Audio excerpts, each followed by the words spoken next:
Саламатсыздарбы? Бүгүнкү сабагыбыздын темасы фотография приложениясы менен видеолорду монтаждоо боюнча болмокчу. Ал үчүн биздин компьютерде Windows 10 операциялык системасы болуш керек. Windows 10 операциялык системасында фотография деген приложение бар. Ошол приложениянын жардамында видеолорду монтаждап, видеолордун үстүнөн ар кандай иштерди аткарсак болот. Ал үчүн биз проводникке киребиз. Проводникке кирип, өзүбүздүн сакталган видеобузду табабыз. Мисалы, мендеги видеолор локальный дискыда запись видео деген папканын ичинде сакталган. Ошол папканы ачамын. Папканы ачканда бул жакта видеолор турат. Ушул жерден биз кайсы бир видеону монтаждап өзгөртө турган болсок, ошол видеону тандайбыз. Мисалы, бул жактан мен ушул видеону монтаждап өзгөртүү үчүн мыштын көрсөткүчүн ушул видеого алып келип туруп, мыштын оң жак баскычын басабыз. Басканыбызда контексттик меню чыгат. Бул жерде открыть с помощью деген бөлүмү бар. Ушуну мыштын көрсөткүчүн ушуга алып келсек, дагы бир меню чыгат. Бул жактан фотографии деген приложенияны тандайбыз. Мыштын көрсөткүчүн ушул приложенияга алып барып, сол жак баскычын басканыбызда бизге фотография приложениясы жүктөлөт. Бул жерден видеону пауза кылып коебуз. Пауза кылуу үчүн бул жерди басабыз. Пауза кылгандан кийин бул жерден биз ушул видеонун үстүндө ар кандай иш аракеттерди аткарсак болот. Ал үчүн бул жакта, өйдө жакта изменить и создать деген баскыч бар. Бул баскычтын жардамында биз видеолорду өзгөртүп жана түзө алабыз. Ал эми бул жерде поделиться деген бар. Поделиться деген жардамында биз ушул видеону ар кандай соц тармактар менен бөлүшсөк болот. Ал эми бул жерде үч чекитти бассак, дагы меню чыгат. Бул жерден слайд шоу кылып көрсөк болот видеобузду. Ал эми бул жерден сохранить как дегенди басып, биз сохранить этсек болот. Копировать басып, копировка кылып алсак болот. Ал эми видео файл жөнүндө информация ала турган болсок, бул жерден информация файлы дегенди басабыз. Азыр биз видеону өзгөртүү үчүн изменить и создать дегенди басабыз. Изменить и создать дегенди басканыбызда бизден төмөнкүдөй бөлүмдөр чыгат. Менюлар. Бул жерден биз обрезать деген жардам менен кесип алсак болот. Добавить замедленное воспроизведение деген жардамында жай көрсөтүүнү кошсок болот. Сохранить фотографии дегенди бөлүм жардам менен сүрөттөрдү сохранить этип алсак болот. Рисованиянын жардамы менен биз ушул видеобузга ар кандай сүрөттөрдү колдо тартсак болот. Азыр биз бул жерден создать видео с текстом дегенди тандасак да болот. Булар дагы добавить трехмерные эффекты дегенди басып, биз 3D эффекттерди кошуп алсак болот. Ал эми добавить анимированный текст деген жардам менен биз кыймылдуу тексттерди кошуп алсак болот. Азыр бул жерден видеону өзгөртүү үчүн создать видео с текстом дегенди тандайбыз. Тандаганыбызда бизге ушундай болуп жүктөлөт. Мына бул жакта назовите свое видео деп чыгып калды. Биз бул жерге видеонун аталышын жазып койсок болот. Мисалы, бул жерге YouTube'дан видеолорду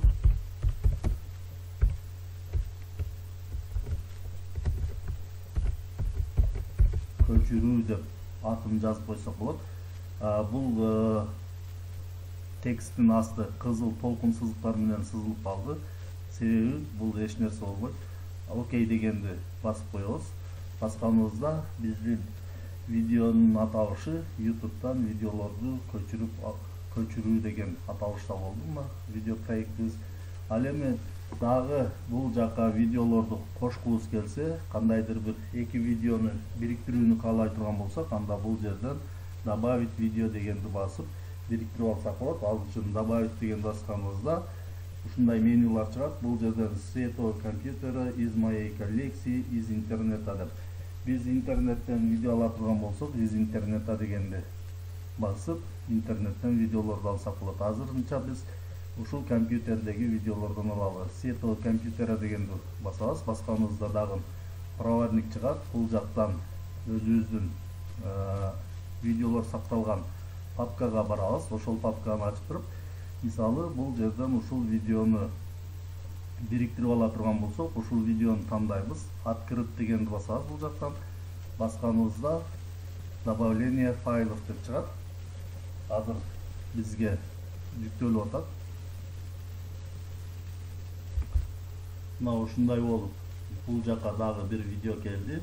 Эми бул видеону биринчи видеого кошуу үчүн ушул видеого мыштын көрсөткүчүн алып барып, сол жак баскычын басып, кое бербестен төмөн жака тартып сүйрөп барабыз дагы коюп жиберебиз. Мына эки видео бир плейлистке түшүп калды. Демек бул экөө биригип бир видео болот.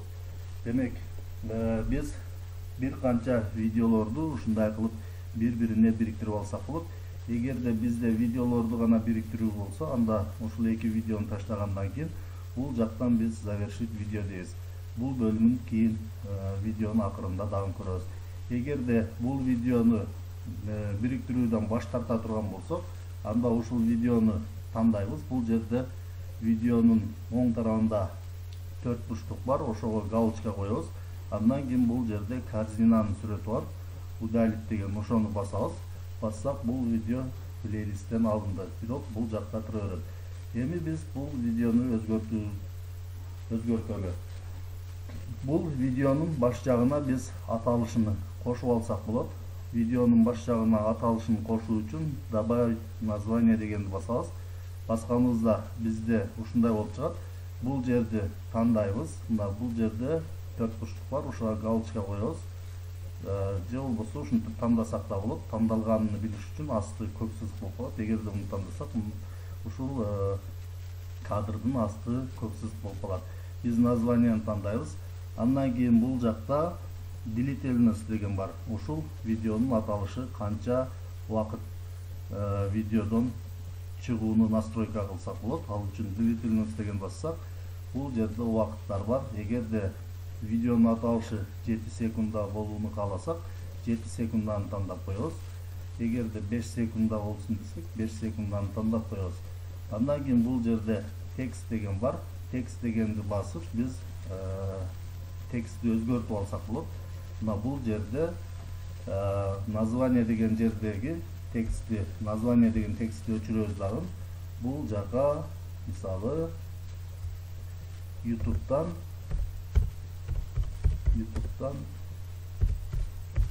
видеолорду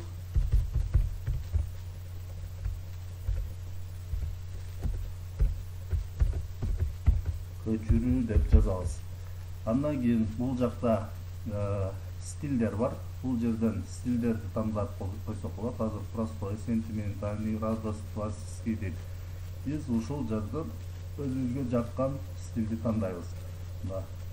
Бул стилди тандасак ушундай болду. Ал эми бул жакта структурасы бар. Ортого чыгуу, же өйдө жака чыгуу, же сол тарабына чыгуу, ортого чыгуу, төмөн жака, оң тарабына. Биз ушул жерден мисалы ушуну тандасак болот. Же бул жерден ушуну тандап коюп, готово дегенди басабыз. Андан кийин бул жерде фон деген бар. Фон дегенди тандап, биз бул текстке фон берсек болот. Мисалы сарыны тандасак, арткы фону сары болуп атат. Ушул жерден фон берип койсок болот. Мына өзүбүзгө жаккандай кылып фон тандап койсок болот. Ушундай кылып биз ушул фонду тандайлы. Андан кийин готово дегенди басабыз. Басканыбызда демек бизден ушундай болуп чыкты. Эгерде дагы өзгөрткүбүз келсе, бул жерден структура дегенди басып туруп, мына өзгөртүп койсок болот. Мындай кылып готово дегенди бастык. Андан кийин эми видео менен иштөө үчүн видеону тандайбыз.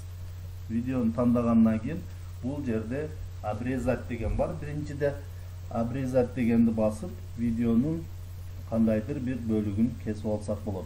мисалы обрезать дегенди басабыз.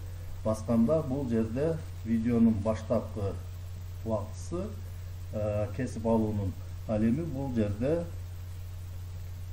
кесип алуунун акыркы бөлүгү. Биз бул жерден мисалы видеонун баш жагынан кесип ала турган болсок, ушуну жылдырып барабыз. Мисалы азыр 1 мүнөт 10 секунда баш жагынан, видеонун баш жагынан 1 мүнөт 10 секунданы кесип алсак болот. Ал эми бул жерден каалагандай кылып туруп жылдырып кесип алсак болот. Эгерде орто ченинен кесип ала турган болсок, ушул жерге алып келебиз. Бул жагынан бул жерге алып келсек, ушул жерден ушул жерге чейинки аралыктан кесип алат. Калган бөлүгү бул видеодон алынып салат. Кесип ала турган бөлүмдү, аралыкты көрсөткөндөн кийин бул жерден готово дегенди басабыз. Басканыбызда мына биздин видеобуз ошол аралыкта кыркылып алынды. Бул жерде видеонун 5 мүнөт 31 секундасы эле калды. Ушундай кылып өзгөртүп каалаган жерден кесип алсак болот. Ал эми бул жерден отменить дегенди бассак, кайра мурдагы абалына келет. Ал эми бул жерден текст деген жерден биз бул видеого текст кошсок болот. Мисалы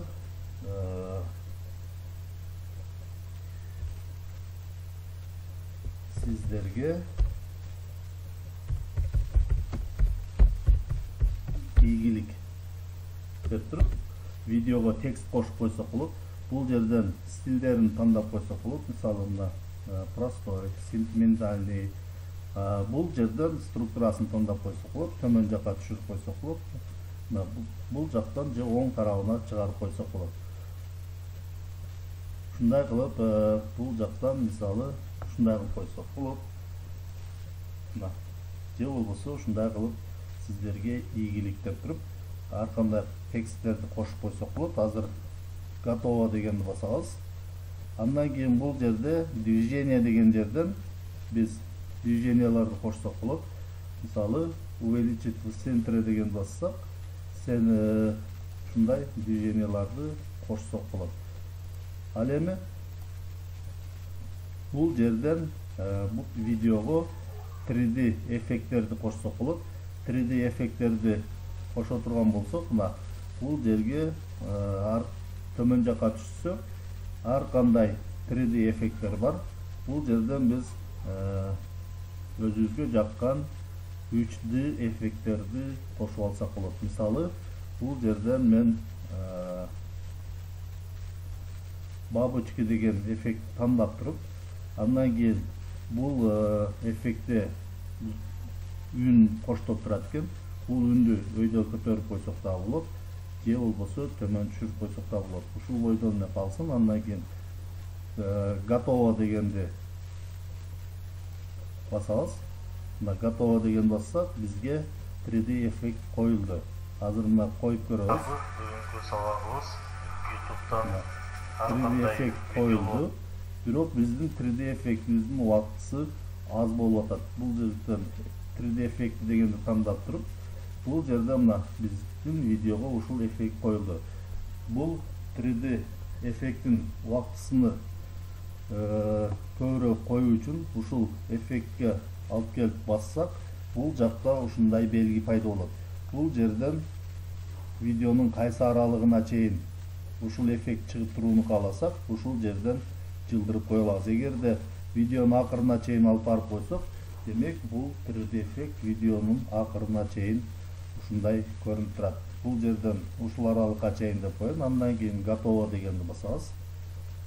Мына биздин видеого 3D эффект коюлду. Азыр кайрадан койсок, бул жактан дагы ийгилик деп чыгып турат. ар кандай видеолорду Биз бул жерден мисалы азыр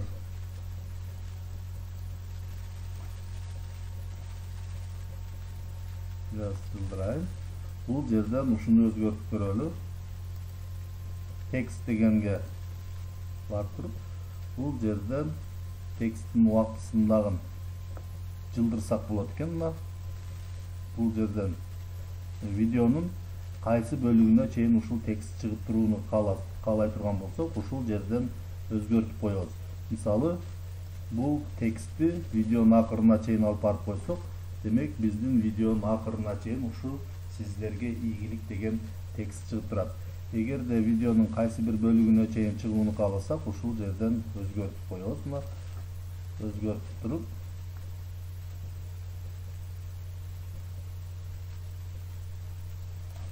окей, готово дегенди басып коебуз. Ушундай кылып өзгөртөбүз. Ал эми фильтр дегендин жардамы менен биз видеобузду фильтрлесек болот. Фильтр дегенди басканыбызда ушундай фильтрлер чыгат. Азыр бизде оригинал деген тандалып турат. Эгерде классический дегенди тандасак, анда видеобуздун эффекти өзгөрөт. Мисалы, классический деген тандасак, мына өзгөрүп атат. Приключение деген тандасак, дагы өзгөрүп атат. Жемчуг дегенди тандасак, өзгөрүп атат.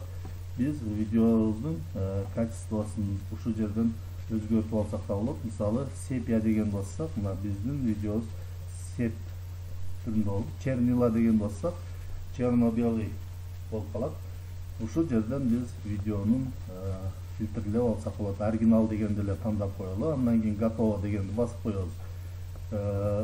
Фильтрди тандагандан кийин, эгерде видеону бөлө турган болсок, бөлүүнү кааласак, анда бул жерден разделить этот видеоклип дегенди басабыз. Басканыбызда мына биздин видеобуз чыкты. Биз кайсы жеринен бөлүүнү кааласак видеону, ушул белгини видеонун бөлө турган жерине чейин алып барабыз. Мисалы, ушул жерден бөлүүнү кааласак, 2 мүнөт 12 секундага чейингиси 1 бөлүк болот, андан кийингиси 1 бөлүк болот. Готово дегенди басабыз.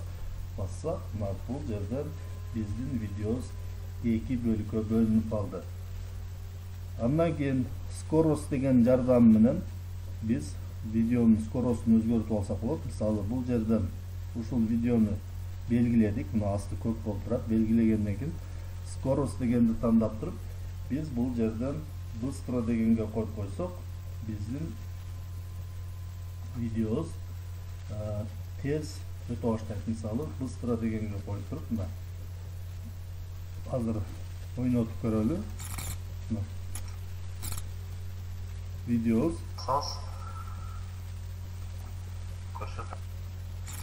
видеобуз ушундай болуп тез өтө баштайт. Эгерде отменить эте турган болсок, отмена дегенди басып коебуз. Биз бул скоросту кайсы убакта коебуз? Кандайдыр бир видеолорду тартып атканыбызда, кээ бир видеолордун кээ бир бөлүмдөрүн аралыктарын тез өткөрүү керек болсо, ошол аралыкка скорость коюп тездетип койсок болот. Андан кийин бул жерде удалить или показать черные полосы дегенди басып туруп, биз бул жерден полосаларды, черный кара полосаларды алып салсак болот. Ушундай кылып баардыгын монтаждап алгандан кийин, ал эми бул жерден повернуть деген жардам менен видеону мына бурап алсак болот. Ушундай кылып кээ бир учурда биздин видеолорубуз тескери тартылып калышы мүмкүн. Тескери тартылып калган учурда биз видеобузду ушул баскычтын жардамы менен оң кайра оңгоруп алсак болот. Мисалы, ушуну бассак, мына видеобуз айланып атат. Ушундай кылып тескери тартылып калган видеону кайра оңдоп койсок болот. Ал эми бул жерден фоновая музыка деген жардам менен, мисалы, азыр видеонун кайсы бөлүгүнө музыка кое турган болсок, ошол бөлүмдү тандайбыз. Же болбосо бардыгына кое турган болсок, бул жерден белгилейбиз. Контролду басып турабыз дагы, экинчи видеону дагы белгилейбиз, үчүнчү видеону дагы белгилейбиз. Мына ошондо биздин бардык видеобуз белгиленди. Видеонун аягына чейин музыка коюуну каалай турган болсок, ушундай кылып бардыгын белгилеп алгандан кийин, бул жактан фоновая музыка дегенди басабыз. Фоновая музыка дегенди басканыбызда, бул жерден компьютердин өзүндөгү фоновый музыкасы чыгат. Бул жерде мына веселый деген. Андан кийин тандагандан кийин готово дегенди басып коебуз. Эгерде биз компьютердеги өзүбүздүн музыкалардан кошууну каалай турган болсок, анда бул жерден пользовательский звук дегенди басабыз. Басканыбызда бизден ушундай бөлүк чыгат. Бул жерден добавить аудиофайл дегенди басабыз. Добавить аудиофайл дегенди басканыбызда бизден проводниктин терезеси чыгат. Бул жактан мисалы музыка дегенди тандайбыз. Музыка деген жок экен, азыр локальный дискти. Бул жактан мисалы ырлар дегенди ачабыз.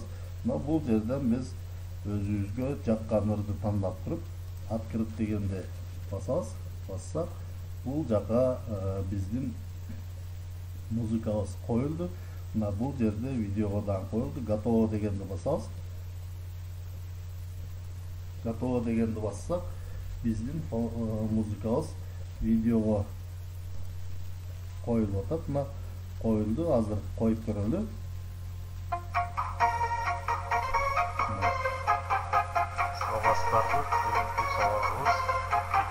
Ушундай болуп текст чыгып атат. Мына сиздерге ийгилик деп. Андан кийин бул текст дагы жок болот. Мына биздин 3D эффект дагы чыгып атат. Текст жок болуп кетти. Ушундай кылып 3D эффектибиз дагы чыгып атат. Бул жактагы текстибиз видеонун кайсы бир аралыгына чейин койгон элек, ошол аралыкка келгенде жок болуп кетип атат. Ал эми фоновый музыкабыз дагы коюлуп атат.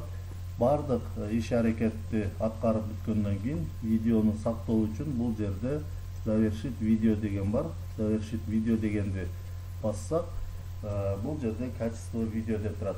Бул жерде высокое 1080p деп турат. Эгерде биз бул качество менен видеону сактай турган болсок, биздин видеобуздун көлөмү бир аз чоңураак болуп калышы мүмкүн. Дополнительно дегенди бассак, бул жерде буларды өзгөртпөйбүз. Бул жерден высокое дегенди бассак, бул жерден видеонун качестволору чыгат. Низкое деген менен сактоону сунуш кылбаймын, себеби видеонун качествосу начар болуп калышы мүмкүн. Среднее деген менен сактап койсок дагы болот. Андан кийин же болбосо высокое дегенди тандап туруп сактап койсок дагы болот. Азырынча мен среднее дегенди тандайм. Андан кийин экспортировать дегенди басабыз. Экспортировать дегенди басканыбызда проводниктин терезеси чыгат. Бизге кайсы жерге сактоону сунуш кылат. Эгерде биз бул жерден мисалы локальный дискке дыга сактай турган болсок, локальный дискти ачып, өзүбүз каалаган папкага сактап алсак болот. Мисалы, бул жерден мен ушул FF Output деген папкага сактай турган болсом, ушул жерди ачамын. Андан кийин бул жерде мына имя файла YouTube'дан видеолорду көчүрүү деп турат. Бул жерден экспортировать дегенди басабыз. Басканыбызда биздин видеобуз экспорт боло баштайт. Ушул жолчо аягына чейин, толгонго чейин күтүп турабыз. Демек, аягына чейин толгондо биздин видеобуз сакталган болот.